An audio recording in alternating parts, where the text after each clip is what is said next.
Who relies more on the federal government? Red or blue states? Red states may get more from the federal government than the federal government collects, but for very obvious reasons. Several of my friends and colleagues have sent me a link to a report on WalletHub that ranks each state's dependency on the federal government. The concept is that some states pay more into the federal coffers, but get less in return.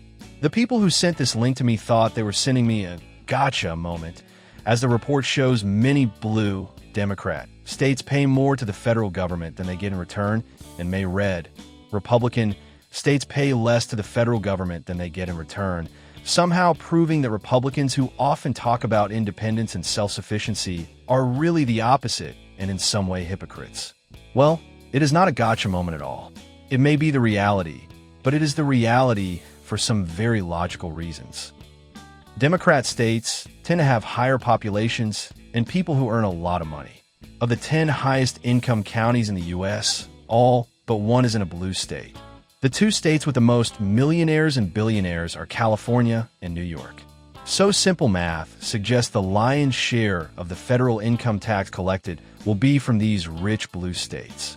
Remember, the top 10% of income earners pay 70% of all federal income tax. So how does the federal government spend the money it collects?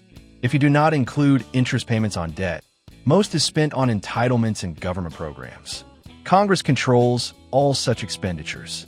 Congress is controlled by congressmen from the most populous states. The 5 most populous blue states control over 30% of the congressional delegates. To get elected, blue state politicians promise handouts, payoffs, and redistribution of wealth. Free this and free that.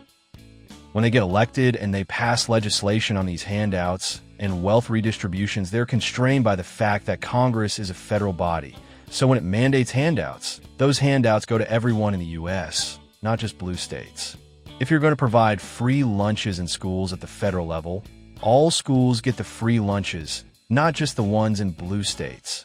To make matters worse, many of these handouts and programs are means-tested, and of course people who earn more money will receive less of the benefits. So all the millionaires and billionaires in California and New York will not get these benefits, but average people in Oklahoma, South Dakota, and Wyoming will get the benefits. It is humorous and ironic that red states, who favor small government, personal responsibility, and personal freedom benefit financially from blue states that want ever-increasing government, more taxes, more government programs, and more redistribution of wealth. The article in WalletHub asserts that some states are more dependent upon the federal government than other states. However, the article really describes the imbalance between what the federal government collects from each state and what it then turns around and spends in that state. Just because a state is the recipient of federal funds does not mean that the state is dependent upon the federal government for those funds. I suspect some states that receive federal funds could manage just fine without those federal funds. I suspect many politicians and citizens in red states would prefer it if the federal government collected less in taxes and spent less on government programs. The reality is that the federal government collects what it collects and spends what it spends, and it is the right, if not the duty, of every politician to get what he or she can of that government spending for the citizens that politician represents. That is not hypocritical. That's just common sense. The article goes on to discuss 2 other government expenditures, grants and contracts.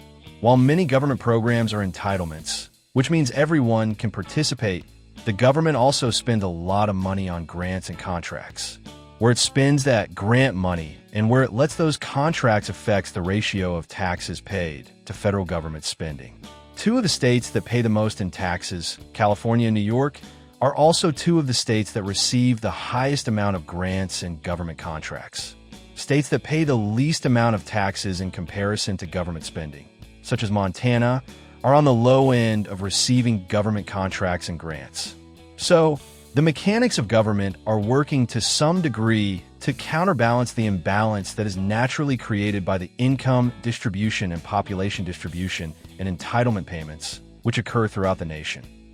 If you look at the methodology used in this study, it takes a very limited number of factors into account. Here is the methodology, State residence dependency, total points, 50. Return on taxes paid to the federal government, triple weight, 37.50 points. Note, this metric was calculated by dividing federal funding in U.S. dollars by IRS collections in U.S. dollars. And share of federal jobs, full weight, 12.50 points. State government's dependency, total points, 50. Federal funding as a share of state revenue, full weight, 50.00 points. Note, this metric reflects the proportion of state revenue that comes from the federal government in the form of intergovernmental aid in 2020. Clearly, the weights assigned to each of the three categories of federal support, return on taxes paid, federal jobs, and share of state budgets, are completely arbitrary. I am not even sure why the share of federal jobs in a state would even be part of the calculation. Further, the article leaves out important factors that really need to be considered. As an example, Wyoming is one of those states that is ranked as having a high dependency on the federal government. However, Wyoming has a population of just over 500,000 people, a very small population, many who are ranchers and farmers whom we would expect to be lower on the income scale, but almost 50% of the land in Wyoming is owned by the federal government. Clearly, the federal government is going to be spending a lot of money in that state when it owns half the land. This article and the research behind it is not a gotcha moment. It does not prove that red states are hypocrites or that red states are more dependent on the federal government. But if you have an issue with how the federal government spends its money in red states as opposed to blue states, you could support a smaller government that spends less. The likelihood of this type of purported imbalance would be significantly less if the federal government simply let us keep more of our money and spend it where we want to spend it. The people that sent me this article would be appalled at the very idea.